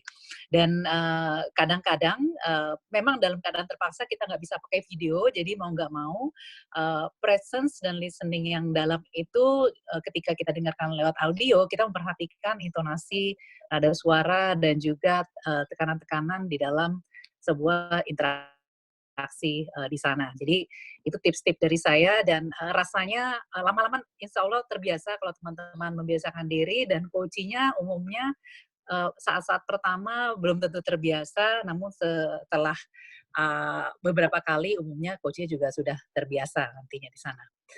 Begitu tips singkat dari saya, dan tetap stay safe dan stay healthy and stay at home buat teman-teman semuanya. Terima kasih banyak Kak Ina. Jadi lagi-lagi yang saya tangkap dari Kak Ina adalah ketika presence kita tidak hanya self aware untuk diri sendiri, tetapi self aware juga aware juga dengan surrounding gitu ya, karena surrounding itu akan mempengaruhi entah masuk ke mikrofonnya, entah terlihat di layar gitu ya, sehingga awareness kita harus lebih besar mulai dari dalam diri maupun di luar. Kemudian tadi tips dari Kak Ina, thank you banget soal grounding. Bagaimana kita sebagai coach, kitanya juga harus kalem dulu sebelum kita mengajak coachnya untuk kalem gitu ya, karena kalau kitanya sendiri masih gerasa-gerusuk, tentunya coachnya juga akan merasakan kitanya juga tidak hadir penuh. Baik, terima kasih Kak Ina. Terima kasih, sehat semua ya. Sehat-sehat juga. Kak Swi, silahkan video dan mikrofonnya boleh dibuka. Oke. Udah dengar bisa? Yes, kedengeran. Oke. Video? Yes, kelihatan dan Kak Sus nggak pakai lipstick juga, jadi nggak apa-apa sih. Iya. Mohon maaf ya. Oke, selamat pagi teman-teman semua, kakak coach. Ini saya mau sharing aja mengenai penggunaan lewat digital untuk kalau bagaimana menciptakan kenyamanan. Jadi sebenarnya bergerak dari pengalaman juga dengan salah satu coachee itu pada waktu melakukan coaching di waktu jam kerja. Nah, yang saya lihat nih dari ekspresinya yang bersangkutan itu kelihatan harus formal, karena pakaiannya mau nggak mau pakaian kantor. Kebetulan dia dari institut perbankan, jadi pakai dasi. Terus itu cara dressnya, duduknya juga karena di kursi kerja, jadi sangat kaku. Juga kadang-kadang sekali dua kali karena yang bersangkutan adalah seorang eksekutif, maka ada interupsi-interupsi kayak staffnya datang ngetok minta tanda tangan dokumen yang harus segera atau ada decision yang harus segera dilakukan. Nah, bergerak dari situ, terus kemudian ada satu momen yang kemudian atas permintaan yang bersangkutan sendiri itu dilakukan di waktu luar jam kerja. Dan happen to be itu waktu itu adalah pada hari weekend, dilakukan di rumah. Nah, yang menarik adalah diskusinya itu bisa lancar, dan salah satu yang saya lihat berbeda itu adalah si coaching-nya itu merasa sangat nyaman dalam kita sharing-sharing. Apa yang saya observasi di situ? Yang pertama adalah karena dilakukan di rumah. Di rumah, dan waktu itu kita lakukan jam 8 hingga jam 10. Saya lihat yang bersangkutan tuh nyaman banget. Dari sisi apa? Yang pertama adalah cara dia berpakaian. Dia pakai pakaian rumahan. Terus kemudian cara duduknya juga. Kemudian juga background-nya dia nggak terlalu worry dengan background-nya. Ya. Nah, saya ingat kalau kita salah satu lakukan coaching itu kan harus menciptakan kenyamanan, antara lain yang salah satu kita tanya sama dia adalah coachingnya, sesinya mau dilakukan di mana yang dia merasa nyaman. Beberapa kayak misalnya dia lakukan Starbucks, cara duduknya itu lain banget kalau dia ada diskusi di coachingnya dilakukan di kantor. Terus kemudian saya juga melihat bahwa dia lebih rileks. Terus kemudian juga ngambil time management-nya dia untuk thinking, itu space time-nya itu juga dia merasa lebih nyaman, karena dia nggak khawatir bahwa pada saat lagi mikir, itu tiba-tiba ada ketokan di pintu. Terus kemudian, oleh sebab itu juga kalau saya lihat, flow-nya jadi lebih lancar. Flow-nya lebih lancar, dan juga optimal mendapatkan atensinya. Juga yang menarik adalah karena dilakukan di rumah, weekend, itu kebetulan waktu itu dia yang bersangkutan itu posisinya di luar negeri, jadi di apartemen. Itu kedengeran misalnya istrinya lagi masak, kalau nggak salah lagi bikin nasi goreng, sampai dia bilang, maaf, istri saya lagi di dapur, lagi makan bikin nasi goreng. Jadi benar-benar situasi itu nyaman sedemikian rupa, sehingga diskusinya juga bisa selain presence, menciptakan kenyamanan, juga ini merasa ada equality, ya, partnering di situ. Nah, ini yang saya bisa sharing, Kak Sari, untuk bagaimana dalam melakukan sesi coaching ini agar bisa, terutama lewat digital, bisa nyaman. Yang paling penting adalah keterbukaan, dan kemudian pada waktu dia minta maaf berapa kali waktu di kantor, saya justru membuka sesinya adalah bagaimana kalau kita melakukannya lebih santai aja, nggak usah terlalu tegang, dan dia berinisiatif, boleh nggak kalau saya lakukan di rumah. Itu aja Kak Sari, mudah-mudahan bisa membantu. Terima kasih. Terima kasih banyak Coach Swiss, dan terima kasih untuk contoh case-nya, karena ini yang saya tangkap juga beresonansi dengan apa yang disampaikan oleh Coach Rudy Effendi maupun Coach Diala gitu ya. Yang pertama itu acknowledging needs-nya coachee, dan kita fleksibel terhadap itu, bahkan itu scheduling, space gitu ya, selalu kedepankan bagaimana kita mengedepankan kebutuhan coaching sehingga coaching optimal dalam kehadirannya dalam hubungan coaching.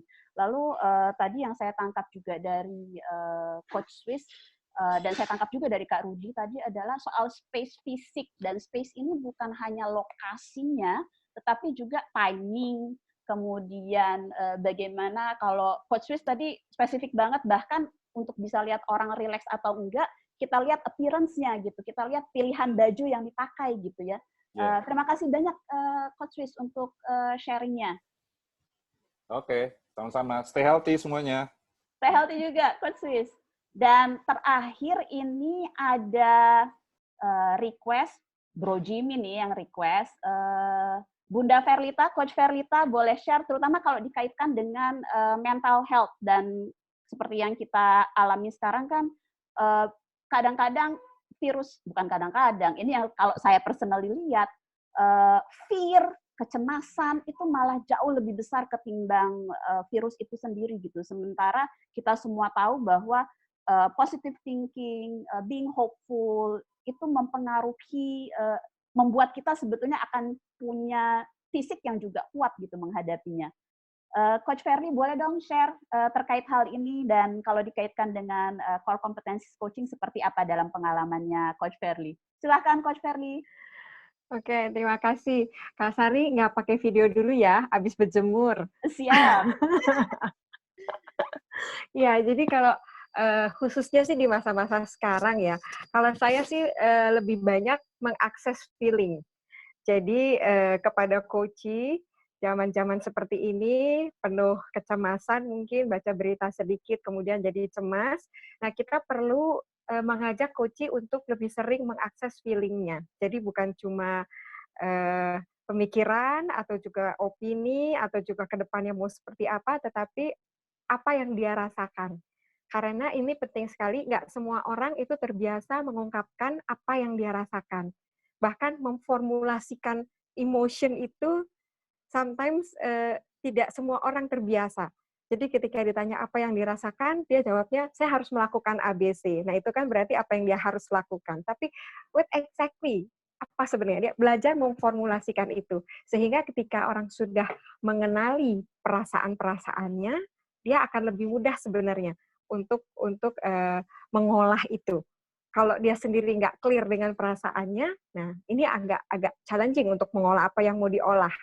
Ini sebenarnya spesifik untuk menjawab tentang kecemasan dan sebagainya.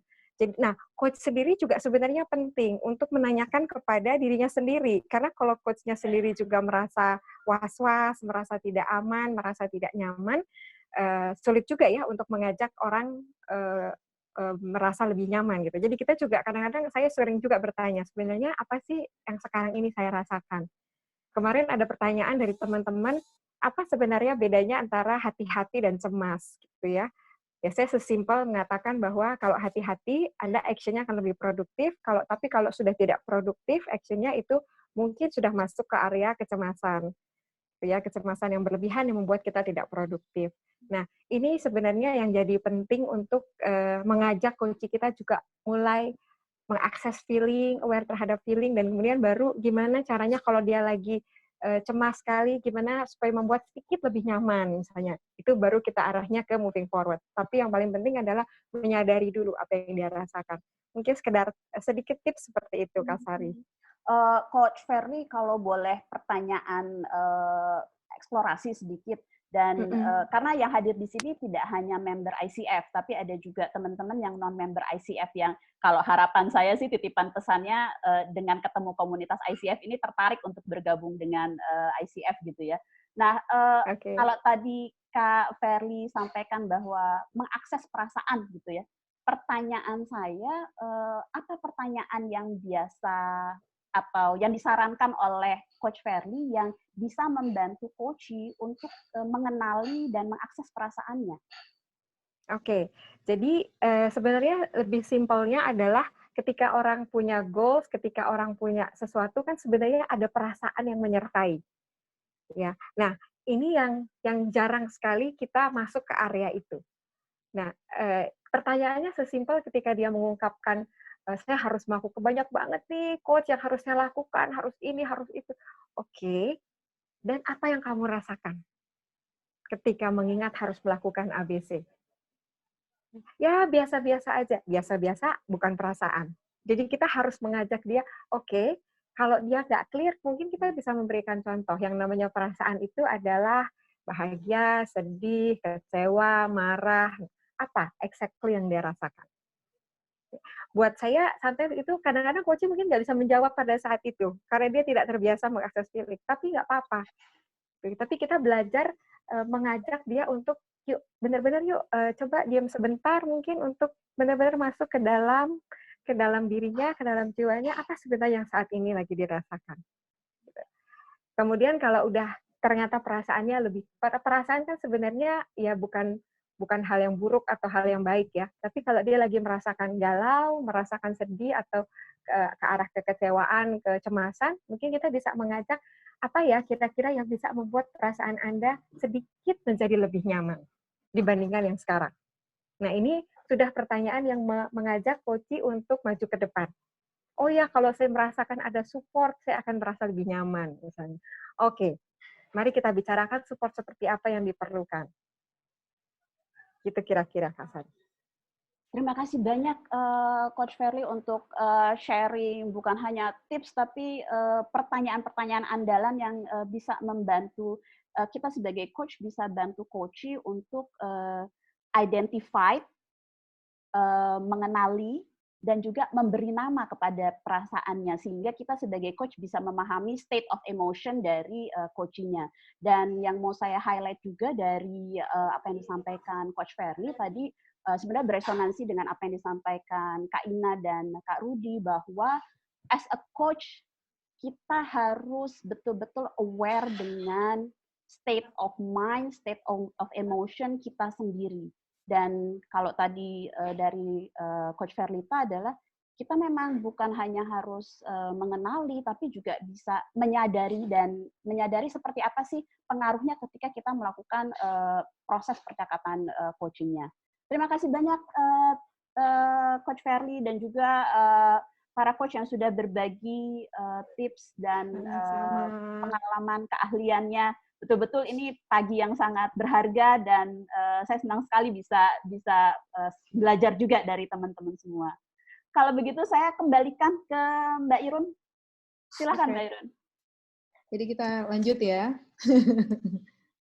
Bentar. Lanjut.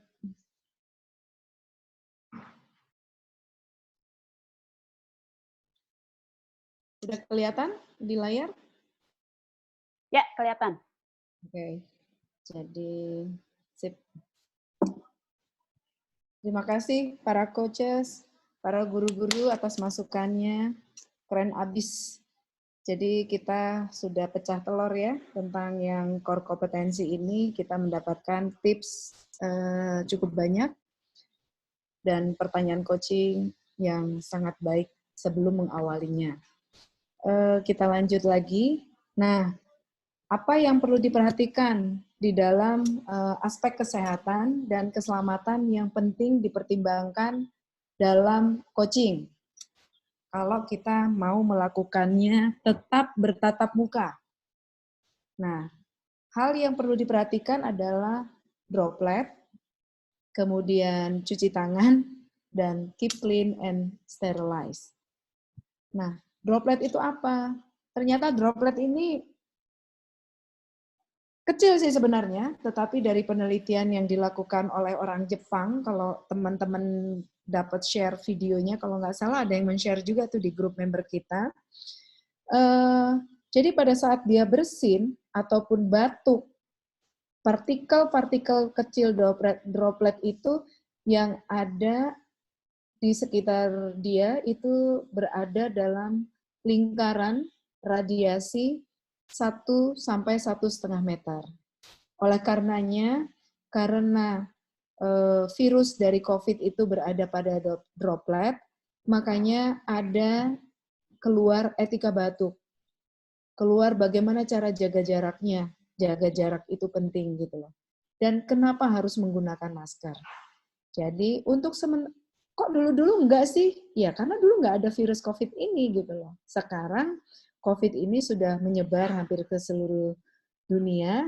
Jadi berjagalah karena kita mempunyai suatu tanggung jawab untuk memutus mata rantai COVID itu sendiri agar seluruh bangsa Indonesia bahkan seluruh rakyat di seluruh individu di muka bumi bisa selamat dari droplet dari COVID-19 ini. Nah, kita lihat di sini ternyata walaupun dia sudah dalam keadaan diam, ini udah diam nih dari sejak dia bersin ataupun batuk. Itu yang disebut dengan dia berada di udara. Nah, ini akan hilang dalam 2 jam, perlahan-perlahan mulai tambah sedikit gitu. Kemudian cuci tangan. Cuci tangan itu terbaik tetap pakai sabun. Ini adalah penelitian yang memakai sabun sebelum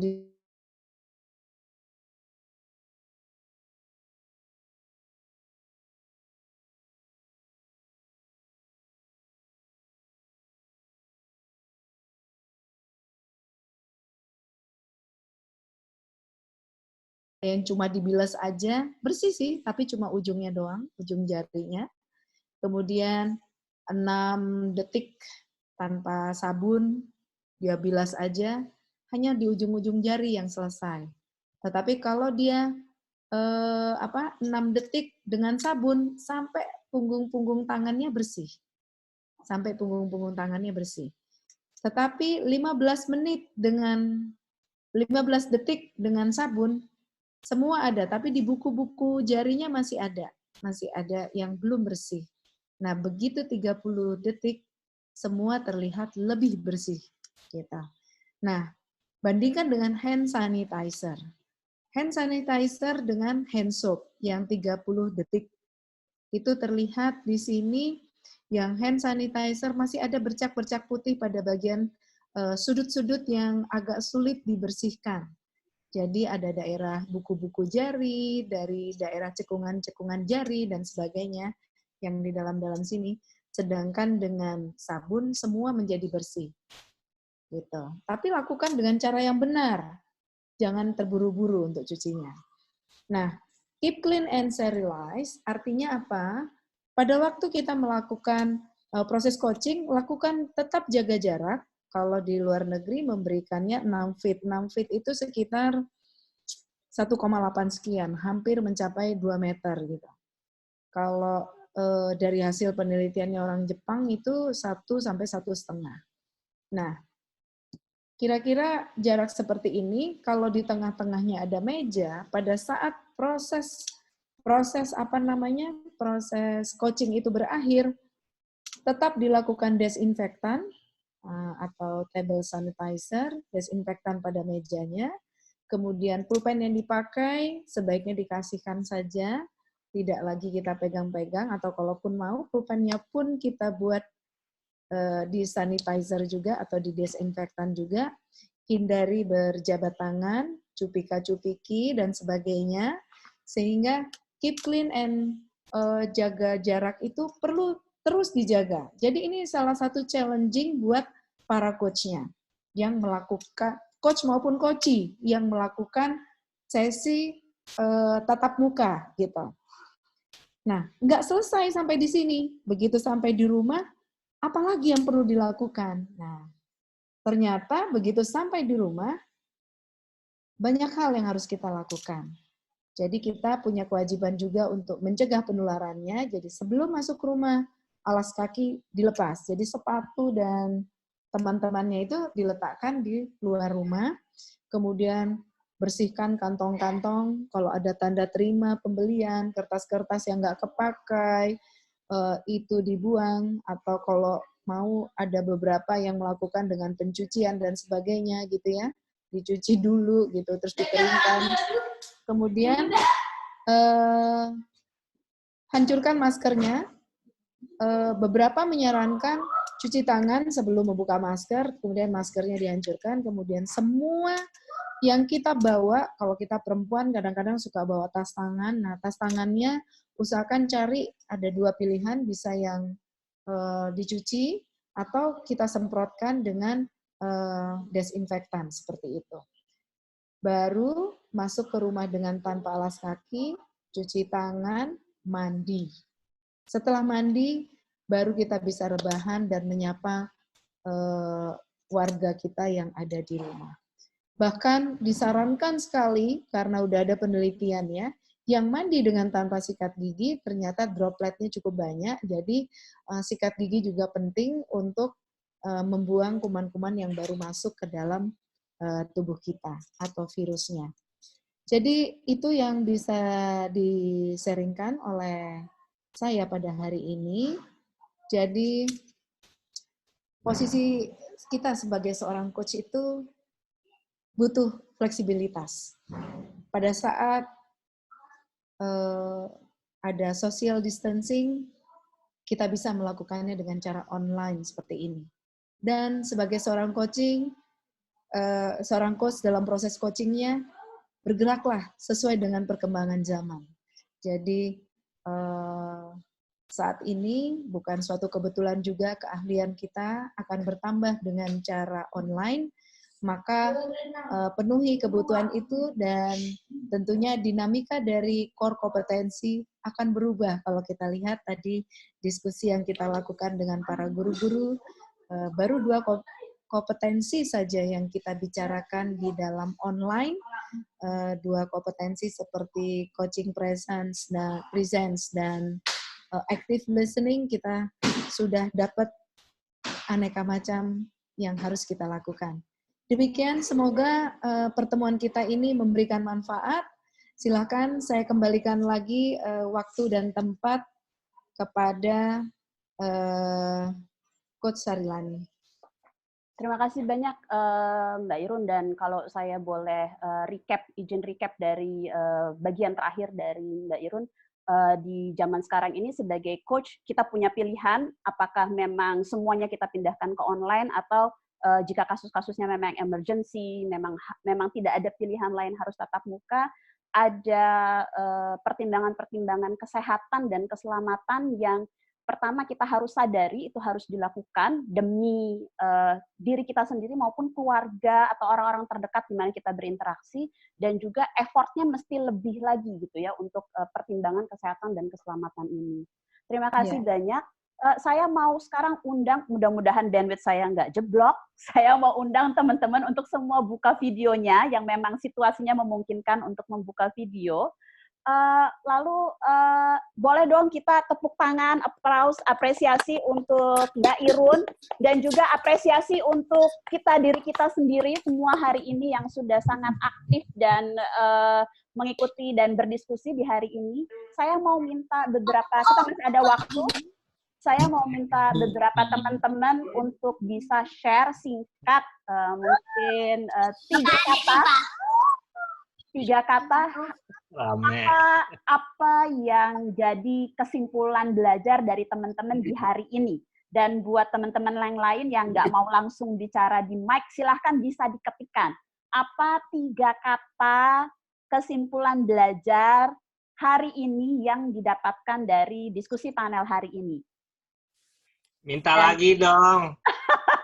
Jadi kalau dari Bro Jimmy, minta lagi dong kesimpulan belajarnya. Baiklah, kita sampaikan kepada teman-teman yang di program, Coach Revo, Coach Thomas Pakaya.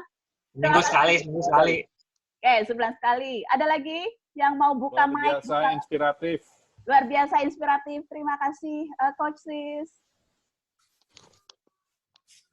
Ada lagi? Memang itu bisa coaching lewat online juga sama presence, bisa dirasakan dan bisa tercapai tujuan kita bersama-sama.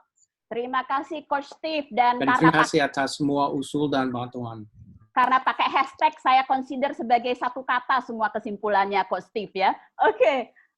Sambil teman-teman juga mengetikkan kesimpulan belajarnya, saya mau minta, ini multitasking ya, karena berburu dengan waktu, saya mau minta teman-teman, saya ada untuk memberikan masukan, terutama untuk kualitas kita hari ini, supaya teman-teman di ICF program juga dapat feedback, dan bisa melakukan webinar ini insya Allah bulanan dengan lebih baik lagi. Saya akan buka poll ini sampai nanti semuanya meninggalkan tempat.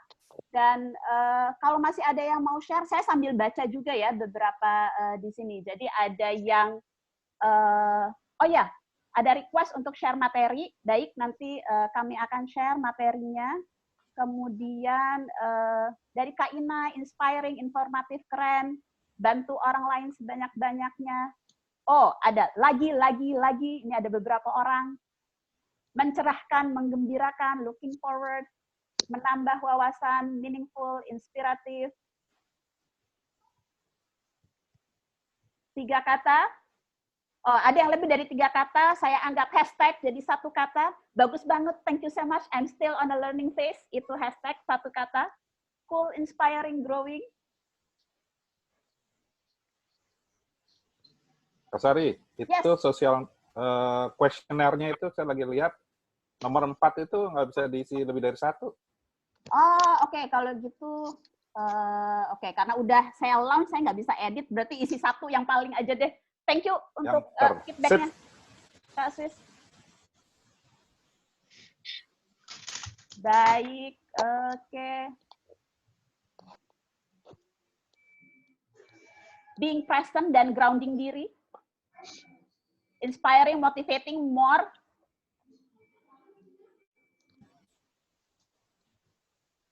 Oke, sambil, oke, saya harus bermain dengan layar, karena sebetulnya saya mau, oke, saya mau tutup dengan foto bareng, karena kalau di budaya kita kan kalau bikin pertemuan tanpa foto bareng berarti hoax kan meetingnya, atau pertemuannya gitu ya. Jadi silahkan yang bisa nyalakan videonya.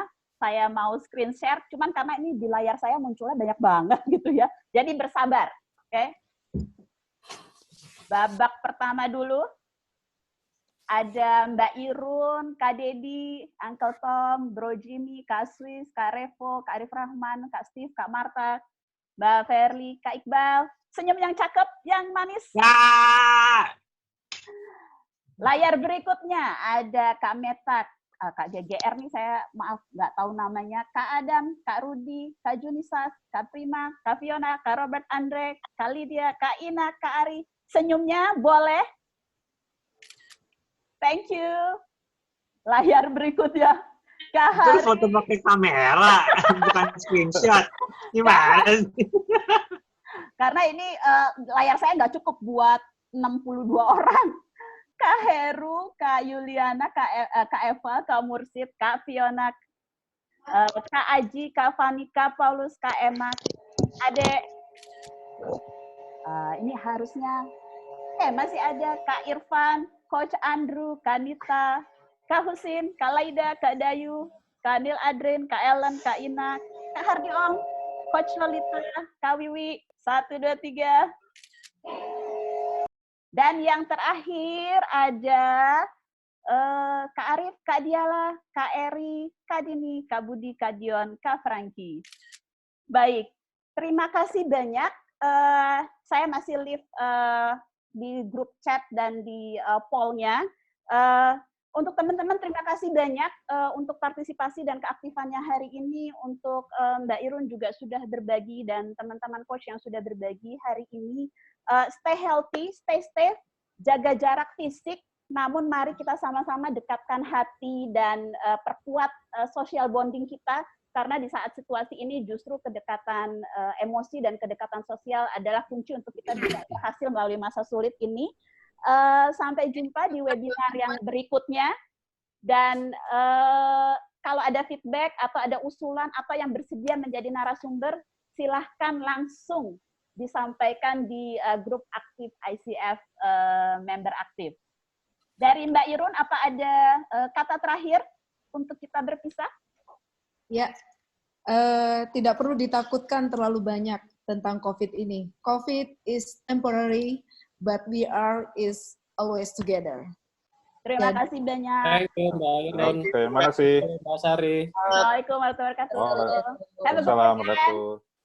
Oke, everybody too. Thank you, Kak Irun. Kak Sari. Dah. Bye. Thank you, Mbak Irun, Mbak Sari. Matinya gimana? Thank you, Mbak Irun, Kak Sari. Keren banget. Sama-sama, Mbak Ina. Terima kasih, Coach Irun. Sari. Terima kasih.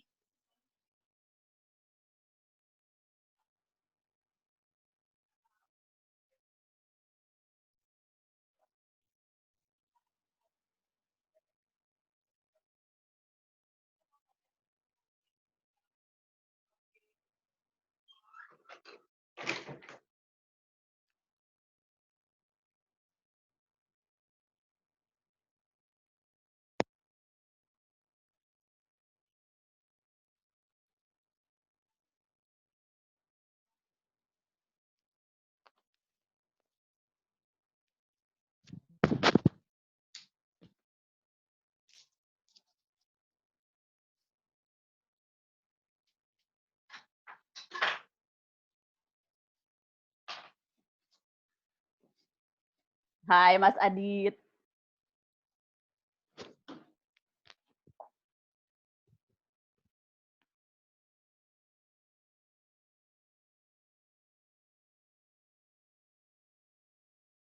Silahkan yang mau live. Saya nunggu sampai semua off.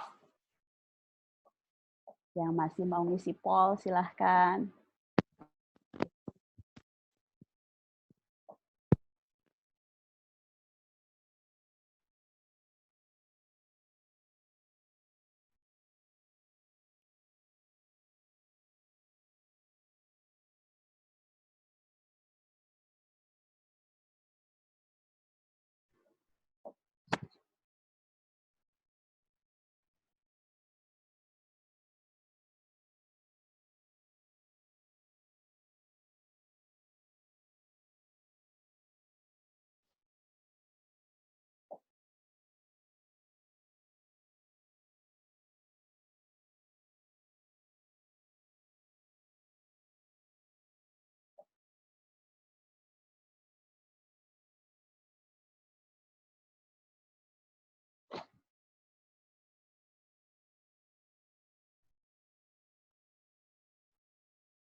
Adek, thank you Dek untuk backup-nya. Kalau mau live silahkan.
Silahkan yang mau off.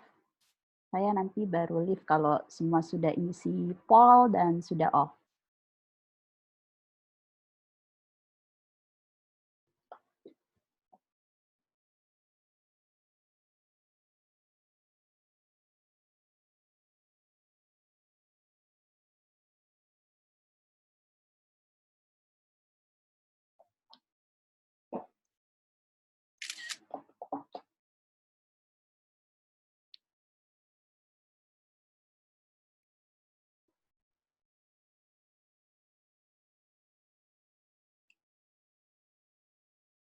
Kayaknya pollnya udah nggak bergerak. Coba lihat hasilnya.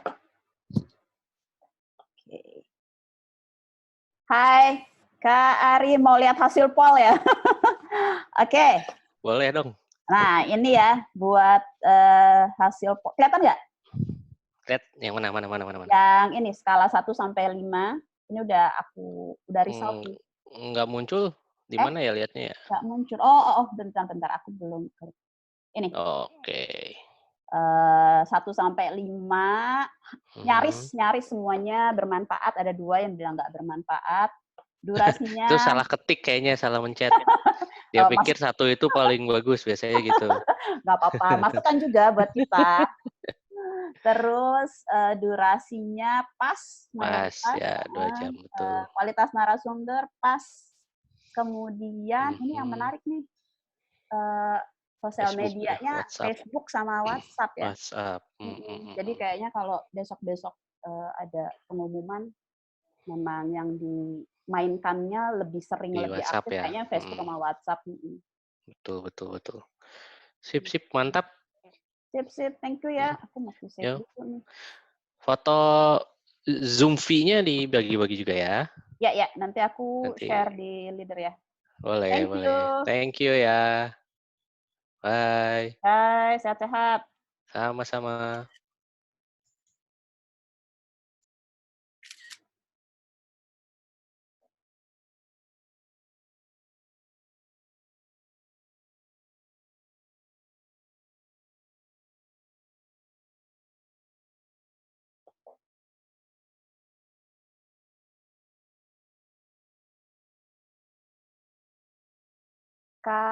Coach Paulus, Coach Husin, Coach Arif, kalau mau live silahkan, bisa di nonaktifkan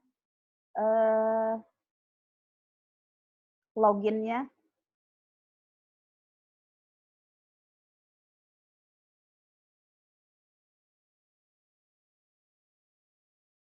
Oke, atau saya end meeting ya.